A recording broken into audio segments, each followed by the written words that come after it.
Welcome to another episode of One on One with Mitch Lafon. I am your host, Mitch Lafon. We are part of the Talking Metal Digital Network. And joining me this week, former Guns N' Roses drummer Steven Adler. He's got a new art exhibit called 50, and you can read more about that at stevenadlerart.com. And on the flip side, I have got singer Jakob Samuel of Swedish band The Poodles. Great band, by the way. They've got a new album called Devil in the Details, which comes out in late March. I've had a chance to listen to in advance, and I think it's just great. Listen, I'm on a Swedish kick. What are you going to do? And joining me this week to talk about all of this is Russell Dwarf of the Killer Dwarfs. And Mr. Dwarf, you've got a bunch of dates to plug as well. M3 Festival, for example. I do. I have M3 on Daryl Dogs Balls Miller's birthday, May 2nd. That's right. Beautiful Columbia, Maryland. Columbia, Maryland, yeah. And we're so looking forward to that. And we have a couple other shows starting. I think we start in April. Yep. Yeah, April 9th in Vegas. Lost Wages in Salt Lake City. Man, we tried to play that down a couple times, but always turns into like, we're bringing the police. I know. And then you've got Kansas City. You've got 80s in the Park in Melbourne, Florida, which is always a fun that's event. A blast. Yeah, that's at the end of August. First of all, it's going to be 187 degrees Fahrenheit outside, which is always pleasant to sing in. And look, I almost croaked the last time we did that, but it's great to be in Florida. I grew up in Florida, actually. I grew up in Jacksonville, Florida. But we're looking forward to that, and then we have some dates with Pastor Pussycat in Golden, Colorado, and and you've got the solo acoustic dates at the end of May, beginning of June. Oh my God, I forgot about that. Of course, that's why I'm here. I keep you in line. You're going out with Mike Tramp. You're playing Ottawa at the end of is it the end of May in Ottawa, or is it the beginning of June? Yeah, I think it's the end of May. I think it's the 30th or something. The Toronto date is the beginning of June then. Yeah, I'm looking forward to that. That's going to be fun because I loved White Lion. I'm looking forward to meeting them. I think it'll be good. And you're going to come and visit me, aren't you? Yeah, because you promised me you'd play Hard Luck Woman, the Kiss I know. cover, I'm going to do some Kiss for you. You are not going to disappoint. I will not. I promise I will not. I'm going to do my best. Now, let's talk Steven Adler of Guns N' Roses, or formerly of Guns N' Roses. There has been an incredible media storm on the internet of there's a Guns N' Roses reunion coming in 2016, all original members, etc., etc. So Steven and I talk about the reunion question, but we, of course, talk about his art exhibit, 50. You have some stories with Steven Adler and the Guns N' Roses guys. I do. Well, Dunk and I, we used to see a lot of shows in our day when we were kids and stuff. And we were just trying to figure out that we saw Guns N' Roses open up for the Cult, and we couldn't figure it out if it was the Gardens or the C&E. But other than that, when we were doing recording Dirty Weapons in Schmelet, and you have to go down to the Whiskey and the Rainbow and all that. And I think we were in the Rainbow one night. And, Daryl, he's a very introverted guy, as you know. Mm-hmm. He was partying with Steven, and I was just sitting there watching everything, and they wanted to go somewhere else and do some other enticing activities. And it was funny. Steven said, "You can bring your roadie too," pertaining to me. That's funny. The singer is the roadie. Which is great. My favorite people are all the road crew. That's who I hang with anyway. So I took it as a compliment. But at one point, I think I ended up with Steven at Long Beach Arena. Nice. With I think Cinderella was playing, and we ended up like for some. It's like a long time ago. We're talking 1989. But him and I ended up behind the drum. Was this on the Cult tour you're talking? Because that was like 80. No. This is after. This is way after that. This is 89. Okay. When we were doing Weapons and stuff. but I ended up hanging out with Steven, and we ended up, he probably doesn't remember this, and I'm barely remember it, but we both got turfed out of Long Beach Arena. I remember that that much. But he was a super nice cat, like a really down-to-earth, fun guy. You know what I mean? Yeah, absolutely. Now, after the Cult tour, GNR went and toured a little bit with Iron Maiden, and the Killer Dwarfs also toured with Iron Maiden. Just remind me how you managed to get that gig, because I love this story. We did, and I know you would love the story. Oh, I know I love this story. I know what the story is. I want other people to hear it. It's the Seventh Son too, or Seventh Son. So, and I know Guns was on that tour, and I just heard it didn't go well. But after Guns was this a young upstart, Ace Frehley. Have you ever heard of this guy? Ace Frehley. Jog your memory. He was in ABBA. He was in ABBA, and he and eventually in Kiss. Yeah, and we were on the Big Deal tour, and we had actually just gotten off like a couple months on the road, and we weren't even home 24 hours. I guess Ace was on tour with them. He ran out of money, and they called us, and we went down, and it became a great relationship with Maiden. Yeah. And now we digress, but there you go. All great fun, all amazing, Yeah, that's right. So that's why it's so fun to talk to you. I remember all this. It brings back all these memories of all the great. We're very lucky people. So way before Tommy Thayer, the Killer Dwarfs got to replace Ace. Yes, we did. And we love Ace. The Dwarfs love Kiss. Listen, we love Ace. We love Tommy Thayer. We love Kiss. Iron Maiden. You can't deny. And there you go. The Kings. They're the Kings. So, listen, I think folks want to hear Stephen talk about this Guns N' Roses reunion rumors, and I think people should also check out the art. Again, I'll repeat, StephenAdlerArt.com. It's pretty trippy stuff, actually, and Stephen describes it. So why don't we sit back, enjoy. Here is Stephen Adler. Good day, sir. How are you? Good. I'm wonderful. Doing well, surviving, as they say. So, most times when people talk to Stephen Adler, we're talking about Adler the band, we're talking about Guns N' Roses, but this time we're talking about 50, the art collection that you have. My age and my art collection. Yes. It's called 50. It's called Rhythm on Canvas. Right. And basically, I played all of Appetite for Destruction, and I used laser sticks. And you could see, when you listen to a song that you really like, you know how good it makes you feel? You just get that feeling inside your heart and your tummy. Yep. And your soul. Well, now in the 21st century with lasers, you can actually see what that vibration and feeling is like, what it looks like.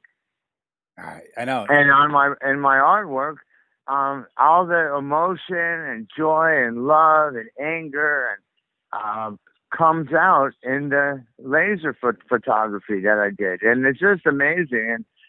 And it looks really trippy. Yourself, I have. It's really cool.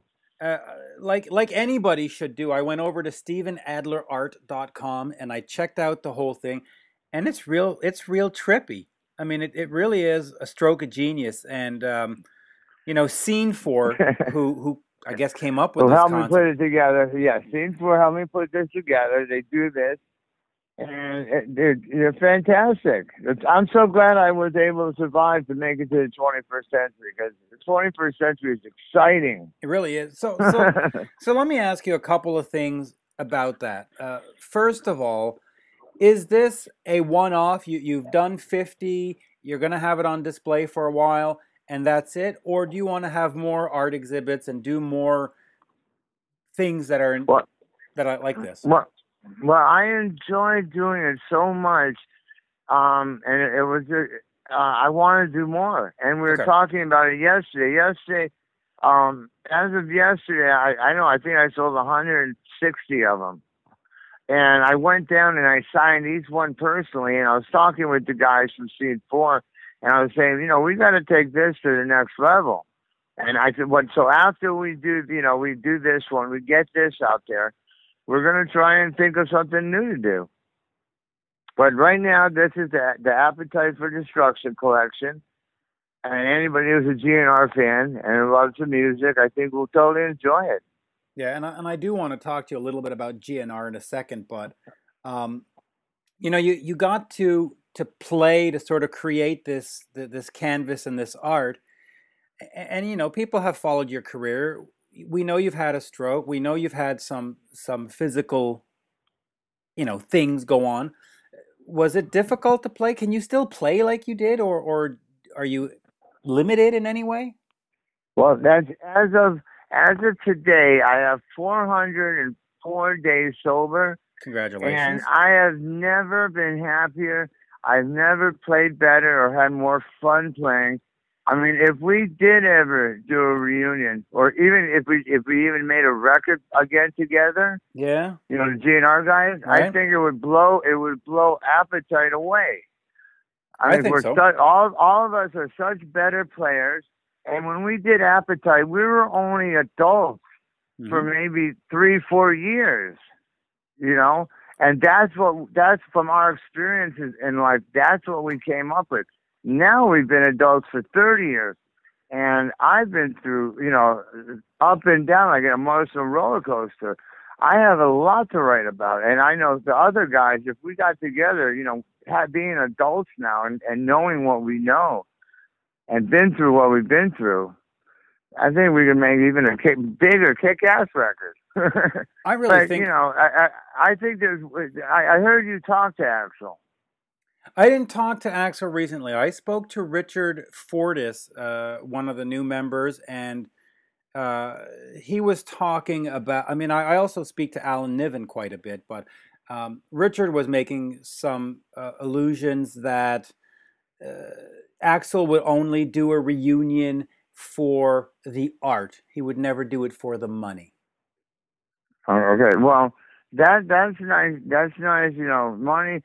That's nice to say you wouldn't do it for the money. But if he needs a reason to do it, I have a billion reasons, and that's a billion people around the world who love us and have supported us. And would want more than anything to see us. I think if we did a reunion show or shows, it would definitely be for the fans. Oh, it would definitely. I mean, we've lived our lives. We've lived our dream lives.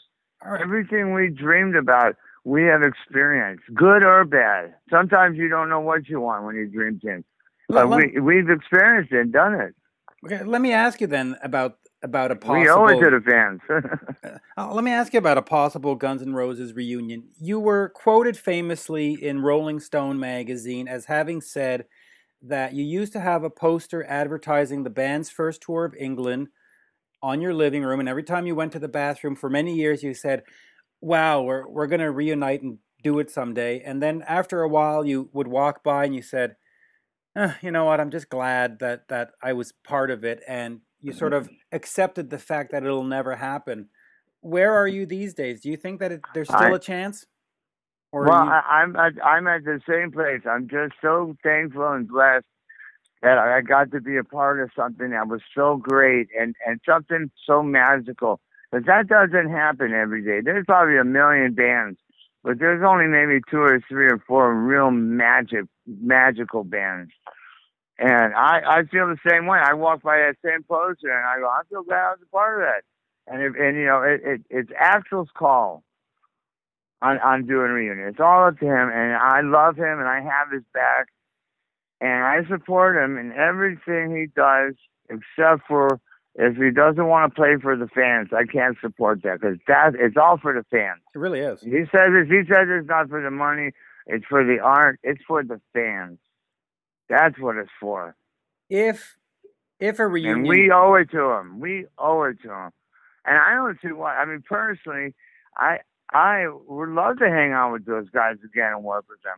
even if it was for a day, you know? Do you owe it to the fans, or in a sense, do you sort of owe it to yourself, knowing that you got fired in a very unceremonious way and that Slash and Axl haven't talked? Wouldn't it be nice just to, before everybody passes away, just sit in a room together and say, forget the fans. Let's just play together here for an hour in a rehearsal, just so that we can end up saying, you know what, we finished it right. We're not mad at each other. Wouldn't that be at least the minimum? That would be the coolest thing. Because personally, I would love to finish what I started with them. Yeah. Like Motley Crue, they're doing their last tour. Yeah. You know, they started something and they finished something, and to go out that way is got to be, you know, magic. It really does. To look back on your life and say, I had a great career. God really blessed me. And they famously hated each other too. I mean, for many years, Vince and Tommy took shots. What Mick Jagger and Keith Richards hated each other. They still hate each other, but they're still playing music 52 years later because they know what they got. You know, they have something that's magical. You know, and the fans love them. You know, many bands have released albums and they fall into a hole and nobody hears from them again. You did Appetite for Destruction, and here we are 35 years or 30 years later, and that album still resonates with fans. What was so special about it? I mean, there's just something magical. Even and I've listened to it, I don't even know how many times, a couple hundred, you know, 5, 6, 800,000, who knows? Yes. But when you put it on, too. I don't know. It just sounds special every time. It's real, is what it is. All the records, 99% of the records in the 80s, when they came out, they used a click track, you know, a metronome thing. And everything's just so boom, cha, you know, and it's just so dull and perfect. Appetite was the producer, Mike Klink, he pushed record, and he said, "You ready? Go whenever you're ready." And I said, "Okay." And I counted it off. And what you hear on the record is how we felt and that day. That's what makes it magic. There's no metronome. I play it now, and I'm so much of a better player now. And I'll practice to the songs, you know, I'll play them because my new band Adler, we play a couple. Yep. And I wish I could re-record it because I play these songs even better. But that's what made it work. There was no, special gizmos or effects or. This is what we did. So there were no ghost musicians or a whole bunch of overdubs. I mean, it's pretty much. No. This is what you hear is what you get. This is what we did. This is what we do. We play rock music, and that's that. There was no thrills or frills or anything. It's like we come in here and throw it right in your face. You either like it or you don't, and we don't care either way. If you did a reunion, would you want to do a world tour kind of thing, or would you prefer just to do like a Vegas residency and just have, here's Guns N' Roses, we're here for 6 months, fly in and let's do this? What would you prefer? That sounds boring. I want a big jet airliner, and I want to travel around the world. That's right. Go play Rock in Rio and all that stuff. Yeah. What does Bon Jovi say? I've seen a million faces and I rocked them all. Yep. Well, I want to see a billion faces and kick their ass. How big do you think a reunion would be? Would it be just sort of an arena show, or do you think it would be stadiums? I think it would be stadiums. I agree. I think it would be the biggest thing that ever happened to rock and roll. I can't think of any band that people want to see more play together again than GNR. And you know what? I would love to do it for one reason. Every time I go out of my house, I'll go to the 7-Eleven, I'll go to a restaurant, I'll go to a store. Somebody comes up to me and says, "I love GNR. When are you guys going to do a reunion?" And I have nothing to say. So I would just love to be able to go out and have people come up and say, I saw the reunion. You were the greatest. I love you. You know, but that would be much nicer. Because 25 years of when are you going to do a reunion? When are you going to? I have no say. I know. It's very frustrating in a way. Do you think? Because I want to give the people what they want. You know, I'm a people pleaser. I agree, and I do think that this is what people want. Do you think, though, that with Axl having done Chinese Democracy and had these shows where he showed up late for many years, do you think he might have hurt the brand, that even if you had a reunion, it might still not fly with some fans who would say, screw you? No, well, you know what? You would think that. Right. You would think that.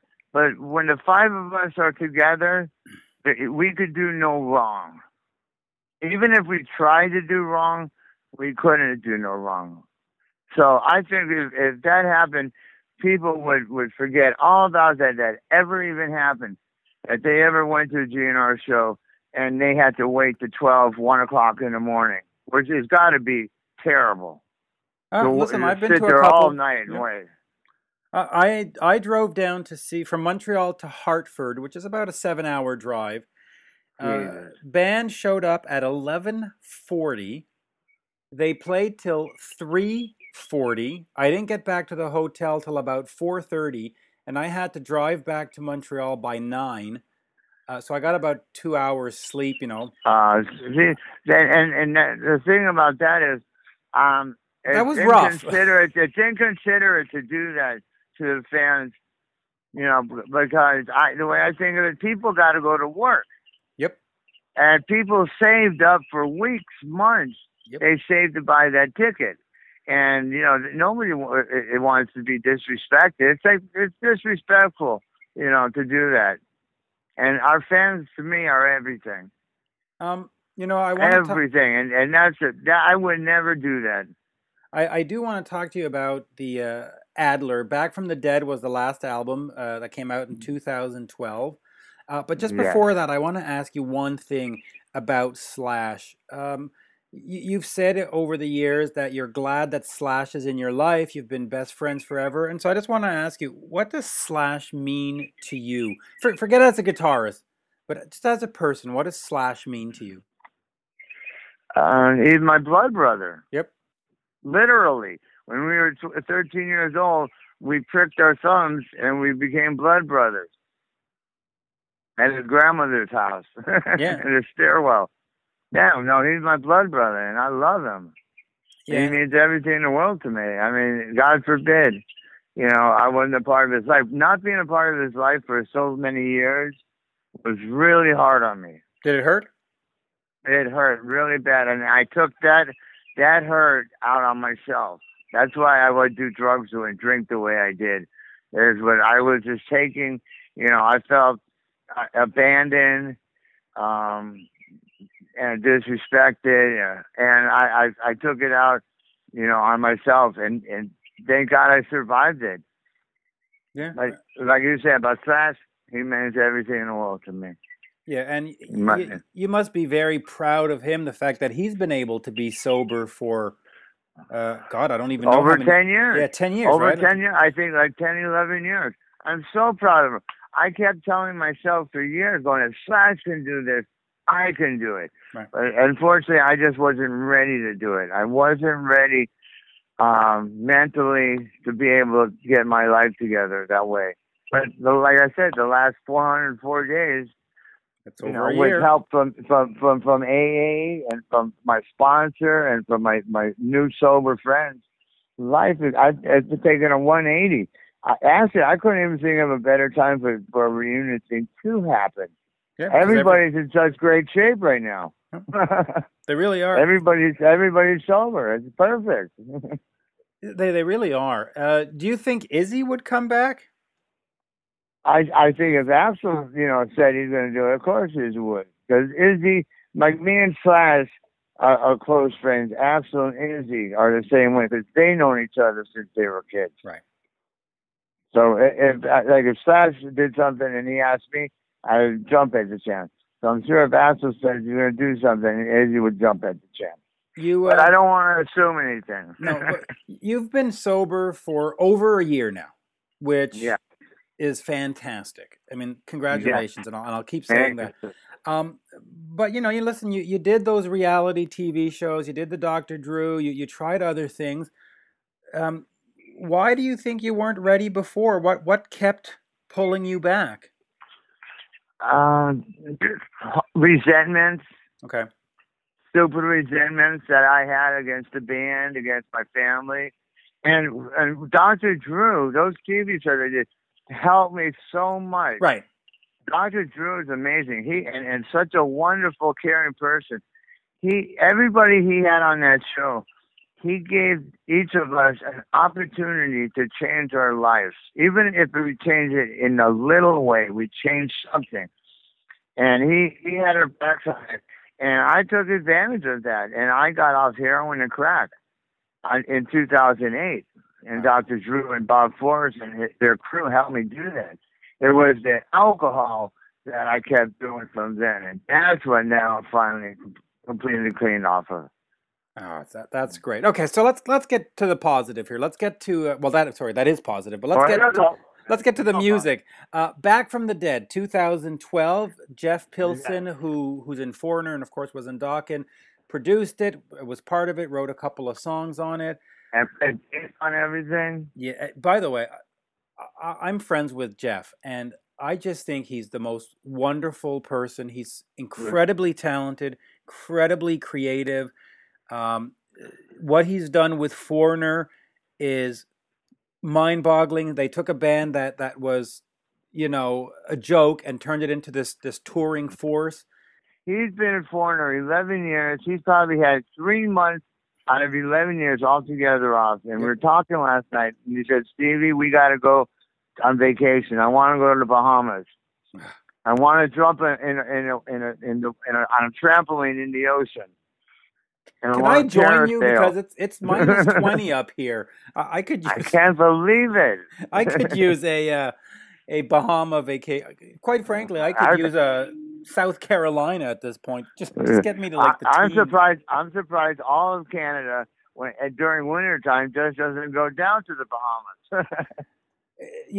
There was talk a few years, or in fact last year, that Turks and Caicos was going to become a Canadian protectorate, that it was going to become part of Canada, and they really should, because then we could fly away somewhere. But have a vacation. Vacations. Hawaii is Japan's vacation spot. I know. So Canada needs a vacation spot. I know. We need to. Well, right now we use Cuba for some reason. But all right, so Adler, Back from the Dead. Jeff Pilson did it. We're 2015. It's been 3 years. What's next? Well, the album came out at the end of 2012. Right. 2013 we did the Kiss. 2012 we did the Kiss cruise. Mm-hmm. 2013 we did a few shows. Our band, Adler and Duff's band, Loaded, we went to Japan together. And the second I got through security at the airport, I made a beeline right for the bar, and it was a disaster. So my band was pissed at me. Duff was pissed at me. Chip was pissed at you. Chippy, I love Chippy. I love my brother Chippy. He's the best. Everybody was. So I came back, and I tried to work on the alcohol thing. I couldn't do it. So 2014, January 7th, I went into a rehab, and I took care. I went in there for 30 days, and I did the whole meetings thing, the AA meetings. I had a sponsor, and now I got 404 days, and Duff couldn't be happier. My band couldn't be happier. We got all kinds of great shows set up for this year. Right now, I think we got like 15 casinos around the U.S., about 5 or 6 festivals, but we're only, it's only February, 3 weeks into February. Right.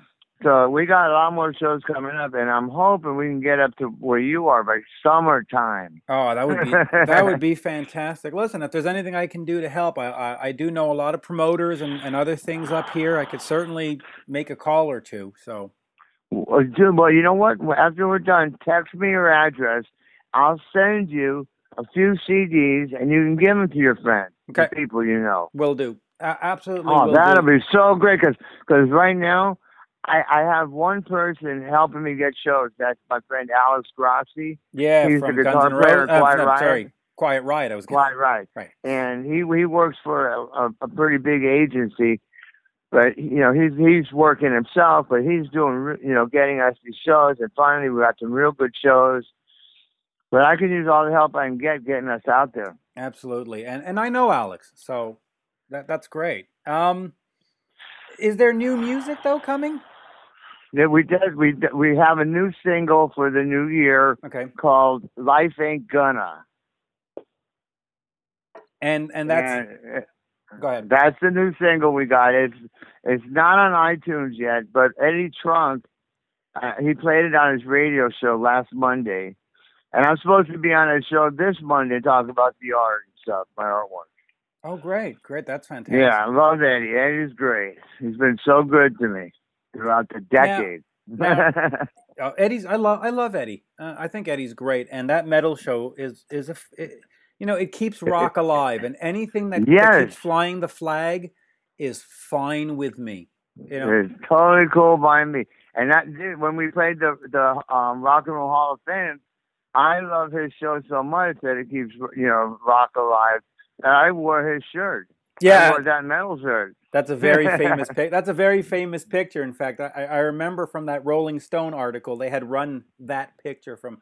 Do you want to talk about the Rock and Roll Hall of Fame, or listen? I'm biased. I personally think that it's a big giant sham. It's the Rock and Roll Hall of Shame, and it's about politics and not about who deserves to be there.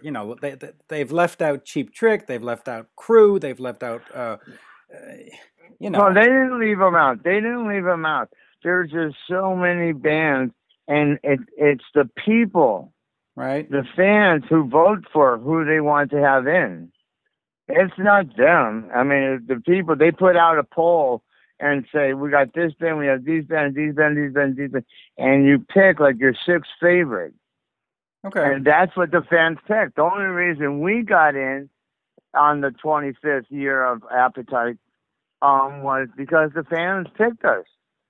It wasn't, we paid money or they rolled the dice. It was the fans sent in letters saying, we want GNR in there, because they were, like myself, was hoping that Axl and Izzy would show up. Right. and Axl didn't. That's the only thing I didn't want. He didn't, and because Axl and Izzy are friends, like that, Izzy didn't show up.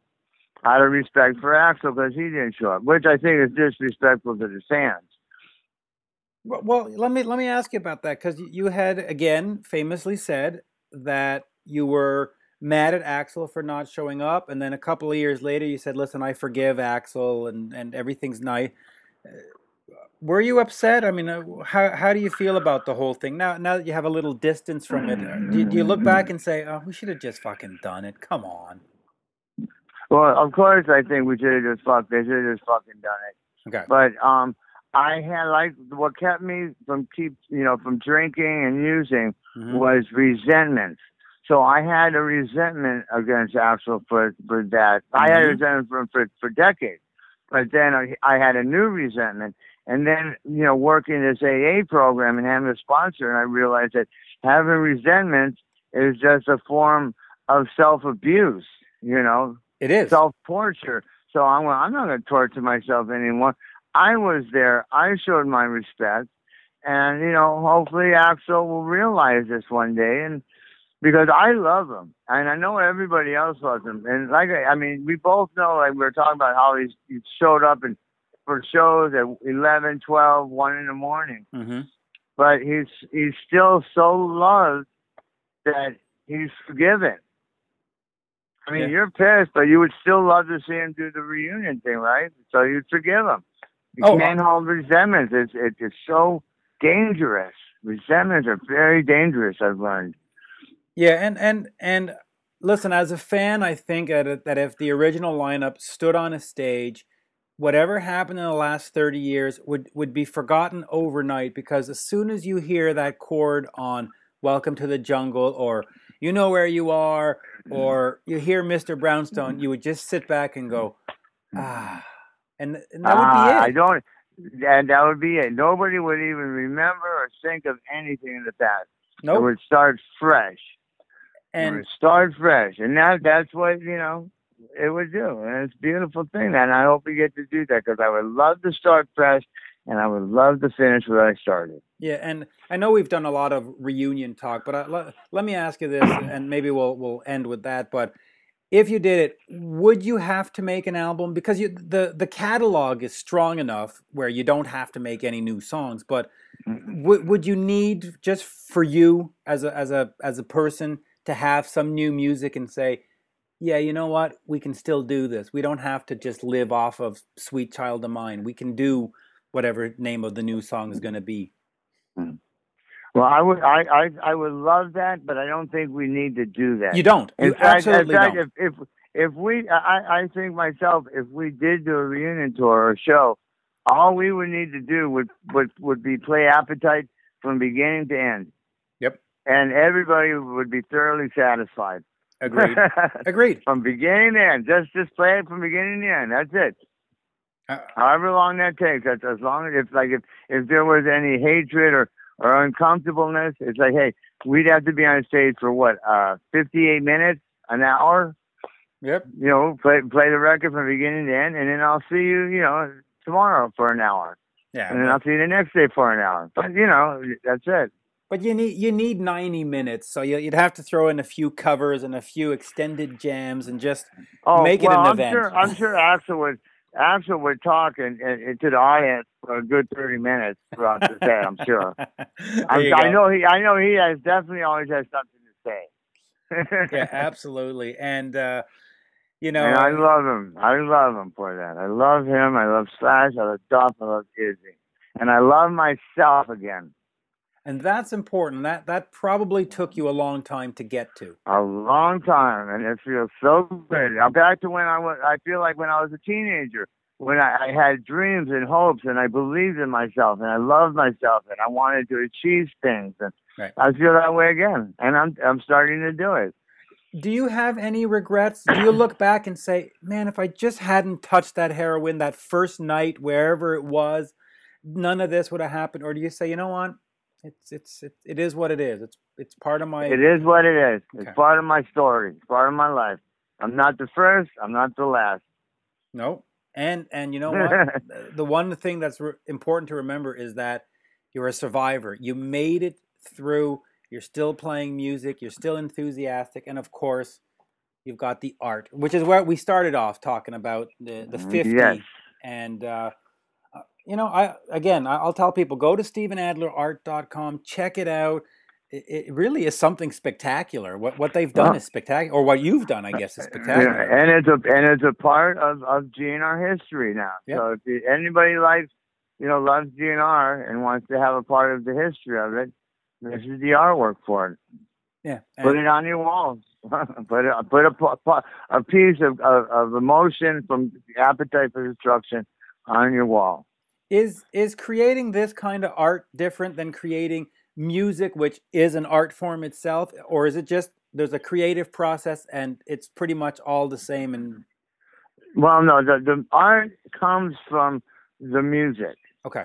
What you see on the canvas is the music. It's the feeling of the music. So to make this artwork, I need to play the songs to get that so the lasers can get the vibration out.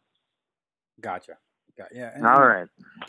Stephen, it's been an absolute pleasure. I know we said we were going to do 20 minutes. We've done about 40 with all our conversations, but that's thank okay. you. It was wonderful talking with you. I can't wait to see you and meet you.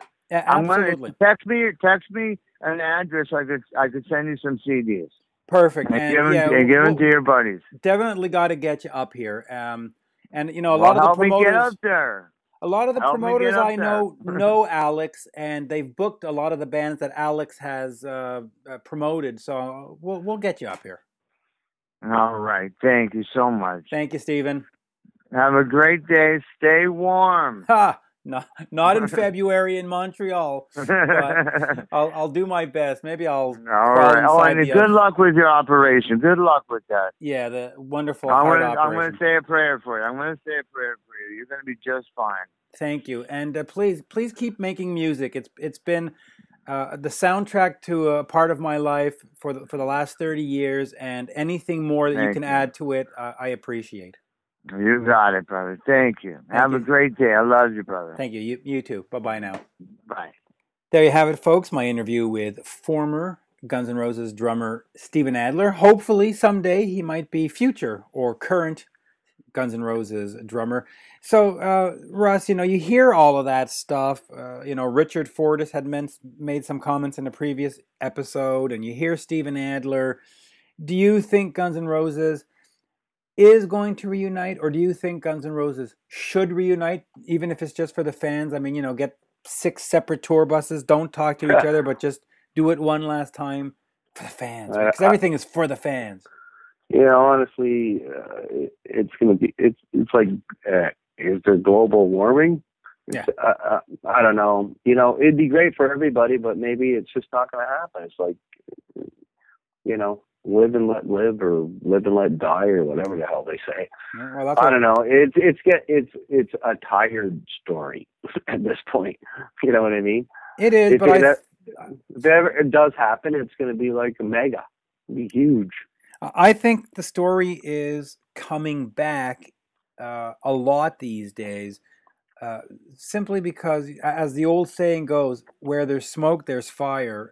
I think that there is something amiss, and I keep saying it, and I've put it on my Facebook page, and I've tweeted out these sort of hidden messages where I go 2016 GNR, and I truly believe that something in the GNR camp will happen in 2016. Will it have Slash in the band?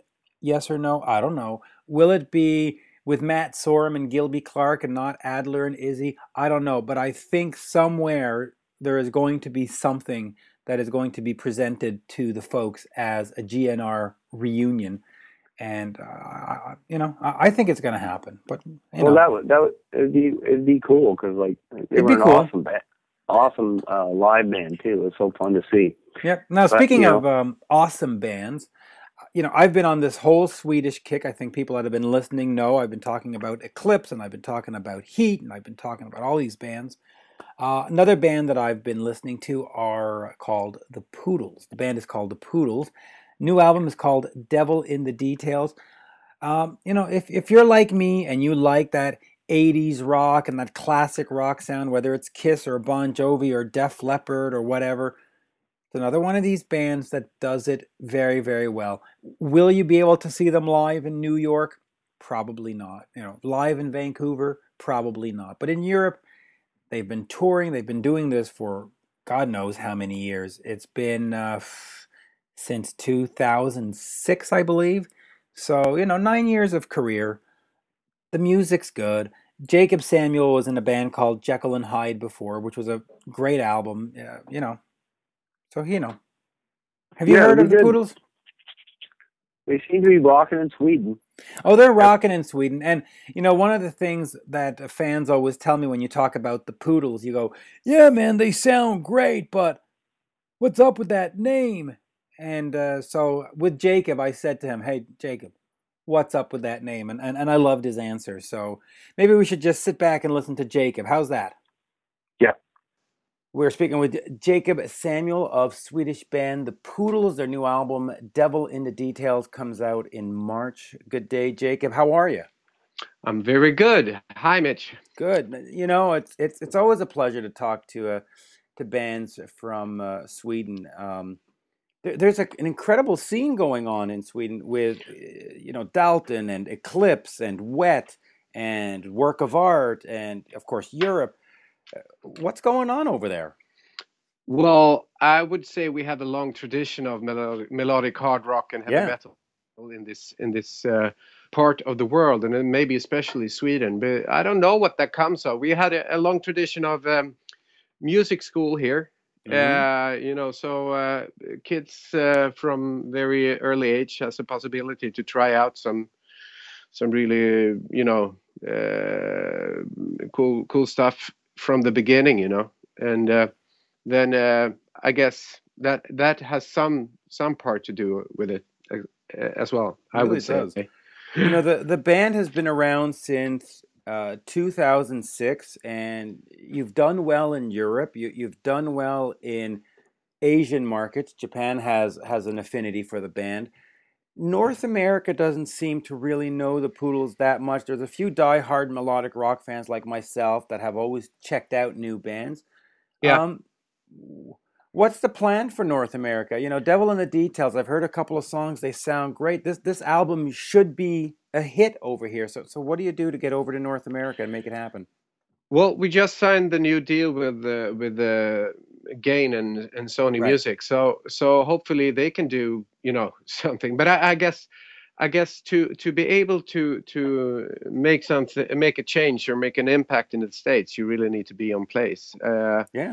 And tour and be on, like back home here, be on television and be present. So I think that's the main thing, and it's also a question of getting a promoter that believes in the band and wants to set up some shows. So we've been on the schedule for Rocklahoma, and we've been on our way to Chicago. We were supposed to play there last year, right? But as it happened, our schedules changed, and so did theirs. So we couldn't make it. And like you said, we have a thing going here in Europe and in Sweden. So that also calls to our attention, and we make most of our economic base and everything is here, so we need to be present here too. But it's we would really love to come and tour the States. That's a dream that we have, but we haven't made that practically possible yet, but we'll see. We'll see. We'll certainly hope. So tell me a little bit about Devil in the Details. The first song that came out that you can sort of stream now on Spotify or pick up at iTunes is The Greatest. And also, I think House of Cards. Yeah. Just great melodic rock. So tell me a little bit about the album. Yeah, it's like the previous Poodles album. It's pretty varied. I'm very much an album man myself. I love albums, and once you put it on, it should be like a journey through hard and soft and different moods and styles. So textures.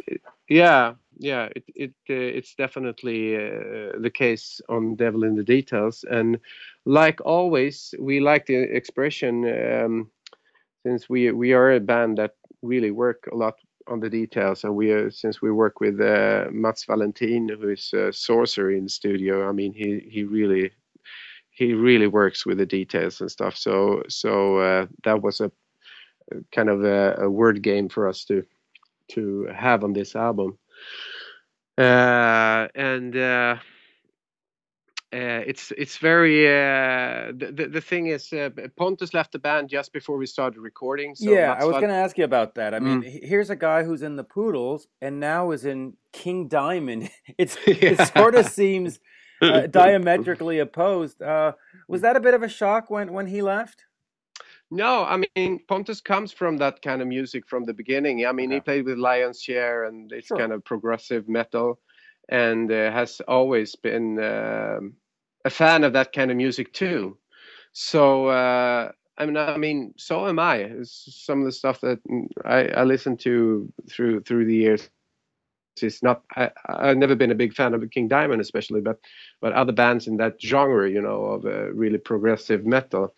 But so that wasn't a shock, and we've been playing together for such a long time. It's he's been 8 years in the band, and I loved every minute of it, and I think so has he. But it's 8 years is a long run, and we had a fantastic time, and he got the chance to tour the States and do some other stuff, and get another spotlight, and he was keen to do it. So I think that's a good thing, you know. If you want to move on, you should move on. And we are the best of friends. So we've been friends for ages. So, and I just spoke to him the other week, and everything is really good, you know. So just a big blessing for him, and go ahead.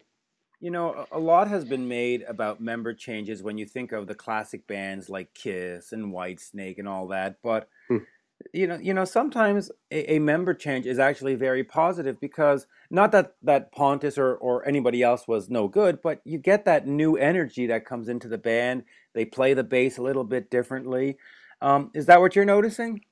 Yeah, definitely. And on this album, Mats Valentino is a fantastic both guitar player and bass player. He plays the bass, and he's like, he really plays fantastically. And I always demo a lot of the songs together with him, since I'm an old drummer, and you know we pretty much get a lot of the structure set, just the two of us regularly. So it's been a very smooth recording session this time, and it's been not that it hasn't been in the past, but it's you know, it runs quicker, and if we're the less people you are, the quicker it turns out, and you know where you're going, and you don't have to explain a lot of things. So on this album, Mats Valentini has a really big impact, and also we had like Herbie, who wrote uh, the greatest. Right. I think it's a really good thing, you know, to have other people connecting with the band who like. I mean, Herbie loves the band and thinks it's great, so he wrote the song for us, you know, and I think it's a good thing to have new blood come in to the circle, and you know, just put their input and energy, and it comes out totally different than you thought it would, and it's a really good and positive thing for the band, you know, that we include other people in the process. Yep. Oh, absolutely. I mean, I agree. I know diehard fans of different bands always think it's the original guys or nothing, but I'm not one of those. Now, a lot of people that will listen to this know all the American bands. They know the LA Guns and the Quiet Riots and all that. They might not know the Poodles. And so, Devil in the Details, just for them, what would you compare it to stylistically? Are you more Whitesnake? Are you more Van Halen? Are you your own thing with some influences? Just try to, set it up for them. What can they expect? They can expect a very dynamic, melodic hard rock album, big variation, and some really cool riff songs, and some really melodic, cool, soft songs, and not really. We don't have much ballads on the album, but it's mid-tempo songs, and it's great songwriting. Agreed. And we've been really working hard on that. You know, it's very hard for me to compare with other bands. Well, because okay, maybe not compare, but the influences. Where did the influence come? Okay, well, let's put it this way: what did you listen to growing up? Oh. I mean, we grew up on the big heroes. We were a little bit too young for Led Zeppelin, but that came later, right? You know, and we connected with this, and it became our head influences for quite some time. And I mean, Deep Purple and Sabbath and that kind of stuff too. But then, I mean, the American wave of hard rock in the 90s, like everything from Guns N' Roses to Skid Row to I mean, nowadays Foo Fighters, and the list can be made very long. And I mean, we're live and tour with different bands, and we listen to really varied styles of music, all of us, you know. And my mother is a conductor and worked with classical music. Oh, really? So that's where I come from. And my father was a priest, so he's a lot of sacral music, you know, and I have a big mixture in my past and in my life, you know. With your dad being a priest, did you work not work? Did you sing in the choir, I should say? No, I sang in the choir a little bit in school and stuff. Okay. But you know, as a kid and a boy, it's like, and especially in the teenage, it's really hard to be a good singer, since your chords are going through this real big change. So my vocal training didn't start since right after my teenage. Right. Just, when I was like 17, 18 years old, I started, practicing my vocals. So I wasn't that much into that stuff early, The name, the Poodles. Yeah. Yeah. A lot has been made of the name the Poodles. And I'll tell you a personal story, and it's just meant to as an example, not meant to judge or anything. But I said to somebody the other day, I was listening to Performocracy, the album, and I said, boy, this is a fantastic album. You should check it out, blah, blah, blah. And they go, oh, who's it by? And I said, oh, it's the Poodles. And they went, I'm not listening to somebody called the Poodles. And I went, oh, come on. What do you mean? Yeah. It's a great, by the way, that album from 2011, which I can't pronounce, is Performocracy, yeah. Performocracy is fantastic. I don't know if you consider it your best. I just think it's fantastic. It's just brilliant. Oh, that's beautiful. I really enjoy hearing that because I love that album too. I think it's great. One of the crowns, Yeah, absolutely. But the name. The name. It's when I heard Guns N' Roses the first time, I thought it was the worst name I ever heard, and I thought, what the fuck is that? And then I got to know the band and the songs, and I think it's great. And it's I think the main important thing is to have a name that people remember. Yes. And we always take this example, when before we started the Poodles, we had I played in Jekyll and Hyde and Talisman and in The Ring, and I had a lot of different things that I did, musically and through the years. And when you tour and you see the refrigerators in the dresser, it's like full of stickers of band name, and half of the band names you can't even pronounce, and you can definitely not remember them. Right. So, but if you heard that if you hear a song of the Poodles, you remember the band name is the Poodles, and you may not like it, and you may hate the band name, but if you like the music, you will get over it. If you don't like the name, but I think the name has done us some favors, and it has done us some harm. some harm too, because people have prejudge everything, Yeah, that's the way we work, So, but if they saw us live, or if they heard a song of us and then heard the band name, that's another story. But if you hear the Poodles first and you are a diehard heavy metal fan, I guess you wouldn't check it out the first thing. You would have a bad aura around the band before you listen to it. But in the end, Deep Purple, what kind of name is that? Or even Kiss, for example. Yeah. Kiss. But it's true that I've that people have said to me, oh, I won't listen to a band named the Poodles, and then I'll play the music, or I'll have it on in the car, and they'll say, oh, what are we listening to? And I'll say, the Poodles, and they'll go, oh, okay, really? Dang it, it's actually good. And it's just funny. It's funny how a name can turn people on or turn people off. But it's great. It's really a tricky thing with names. It is, and I completely agree. And I totally understand people that disregard the name. But on the other hand, when you pick a name for the band, we had a friend who Kicken played with before, the Christian, our drummer, and he wanted Kicken to cut his hair because it was kind of 50s band, and he said, like, well, listen, I won't cut my hair, you just have to leave it to this, and he said, okay, but you can't be in the band if you don't have a 50 haircut, so you might as well start a fucking band called the Poodles or whatever, with your fucking haircut. And Christian thought, well, maybe that's a good idea. Let's do that. So that's how it all started from the very beginning. But then, that was another kind of band when that started up and everything. But we just kept the name because we somehow thought it would gain what we were doing. And looking back, it wasn't a bad move, you know. No, it wasn't a bad move. 2008. The Yeah. song "Raise the Banner," official song for the Olympic Games in Beijing for Sweden. Yeah. How do you get chosen to be the official song? I mean, is there a government contest? Do you submit? Does somebody just say, "Yeah, sure, why not them"? How does that happen? It happens regularly. It happens like the songwriter or Right. the one who's got the responsibility to bring on a song for that kind of an anthem for that kind of event. Right.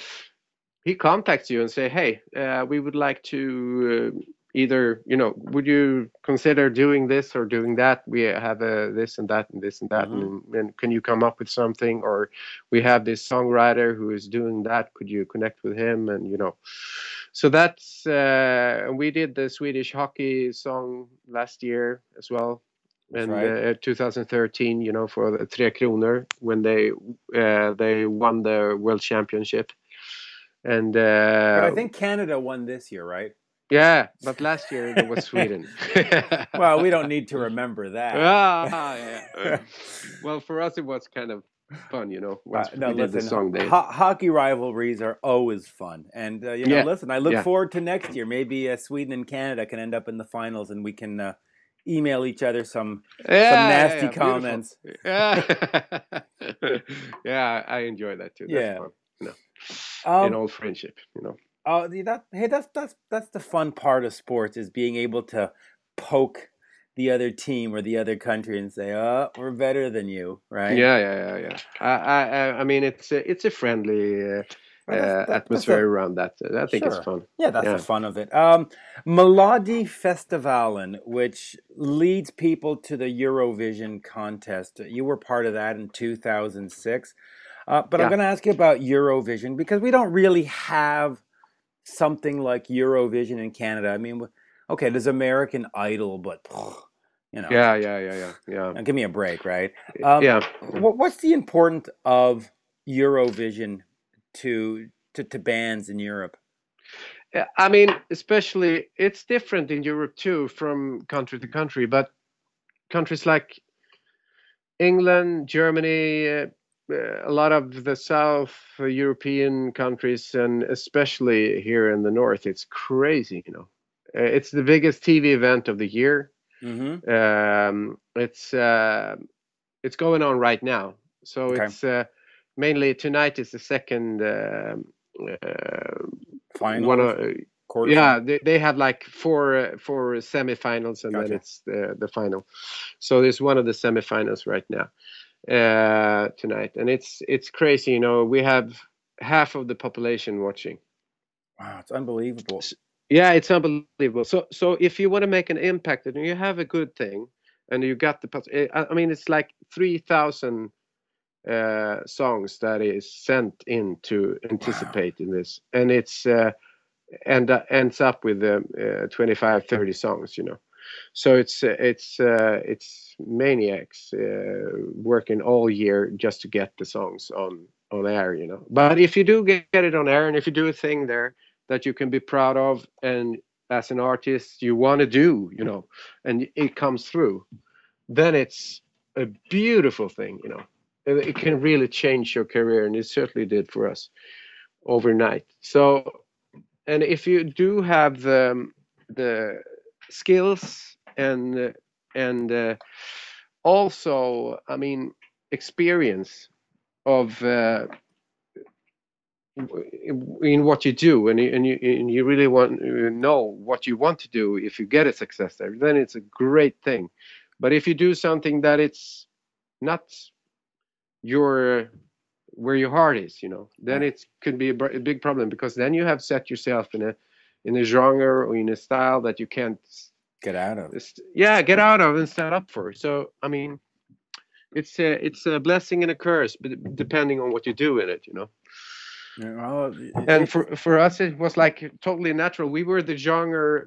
We did a genre premiere in the melodic in the Eurovision here, and that turned out really, really good. But I mean, a lot of my friends who I talked to and said that I was going to anticipate this. What, are you crazy? You're going to play hard rock in the Eurovision? That has never been done. It's not going to happen. It's not going to be good for you. And I had some difficulties to get people who I wanted to anticipate with to actually do it, because they didn't believe in it. Mm-hmm. But boy, they were wrong. Yeah, listen, it worked out. And let's finish with this quickly. 2013's Tour de Force album. Just another great album. Just tell me a little bit about that album, what it was like putting it together, what it means to you, just all that stuff.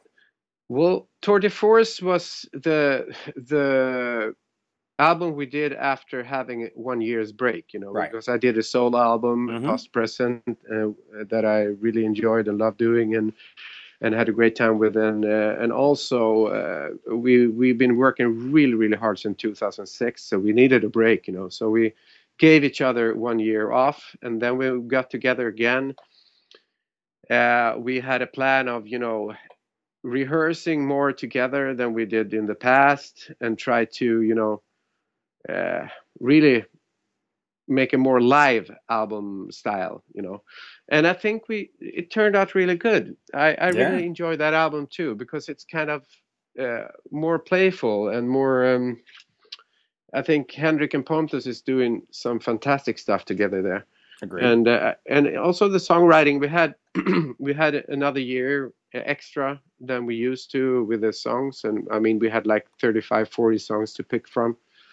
So and regularly, when I'm not on tour, that's what I do. I write music. So we always have a lot of songs to record and pick from when we choose for the album. So but Tour de Force means a lot to me, because I think it's a good, shows a little bit, opens up some new doors, and we went on from a point where nobody knew where we were going to, even if we were going to do it, and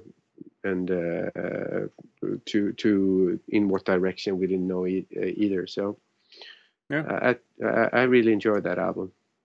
And now you mentioned the solo album. Is there more solo stuff, or you sort of got it out of your system and let's concentrate on the band, or hey, that was fun, I need to do this again someday? Yeah, I will definitely do another solo album. That's for sure. But Poodles is my main profession. It's your main project. Yeah, it definitely is. And but I mean, I write very much music, very varied styles, and so everything can't fit the Poodles, and this is something that I love to do, and I think it's very good for the Poodles as well that I do this. So so it's definitely something that's going to be repeated and done again. I don't know, it's not in the schedule right now, but it will be done soon. Yeah, and I look forward to it. And I'm just so glad. I mean, I call it the Swedish Invasion, like I mentioned before, when you've got work of art and wet and heat and the Poodles and Europe that has a new album coming out this year too. Yeah, just a fantastic thing, and I certainly hope more people in North America and around the world discover this hotbed of great melodic rock music. I mean, it's just great stuff coming out of your country.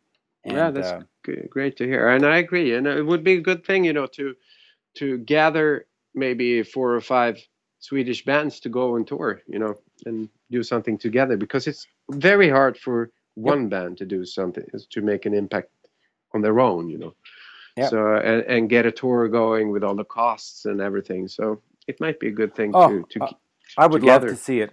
My dream package would be Eclipse, the Poodles, and Heat. That to me would be a fantastic bill. The music is varied enough that you wouldn't get the same thing for 4 hours, but it's all great, strong melodic rock, and I think fans would just love it. So let's hope it happens. Yeah, I would love to too. So Devil in the Details comes out March 24th. Jakob, great pleasure. Thank you. Thank you. Great pleasure. All the best, man. And let's keep in touch, and let's do this again soon. Yeah, I'm looking forward to. Thank you. Bye-bye now. All the best. Take care. Bye. Bye-bye. There you have it, folks. My interview with Jakob Samuel of the Poodle. The new album, Devil in the Details, comes out at the end of March. I've had a chance to hear the advance. It is a great, great hard rock or melodic hard rock record. Russ, any more albums coming out of you soon?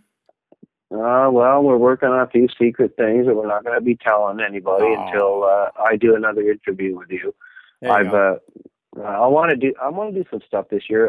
Actually, Jerry and I have been working on some new Killer Dwarf songs, but I have some other stuff of my own that I want to do that everyone's poo-pooing on me about.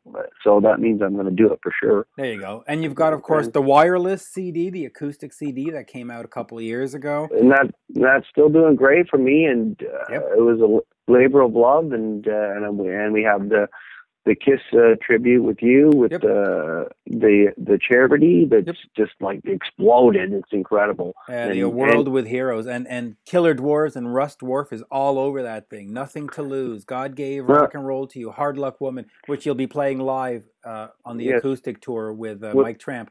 Exactly. What else? What other ones did we do? There was 5. We did a bunch of. You did the backup vocals on I did with Bill Deuce. Bill Leverty from Firehouse, who's a great friend of you and I both, and like the nicest guy in rock and roll for sure. It was him really and Bumble. And wasn't that version of Deuce sort of the shock of the album? You think, oh, Bill's gonna sing. Well, okay, great, why not?